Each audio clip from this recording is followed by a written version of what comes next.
Bharat America deal चूड़ांत धन्यवाद देले प्रधानमंत्री मोदी। भारत उपरे टैरिफ 18% को कमाइले ट्रंप। सोशल मीडिया रे देले सूचना, कहले वेनेजुएला ठारू तैल किणिब भारत।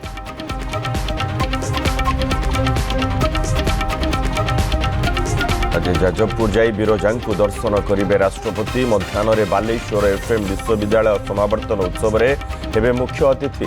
अपराह्न पुरी जीवे द्रौपदी मुर्मू। काली श्वेतगंगारे पिंडदान।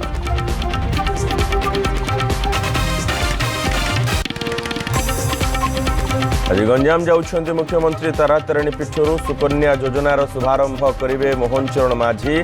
जोगदेवे उपमुख्यमंत्री एवं दुई मंत्री।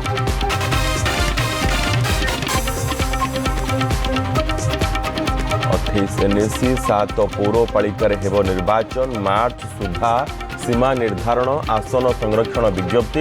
निर्वाचन पर आरंभ है प्रक्रिया। पुरी और संबलपुर महानगर निगम पर भी हेब।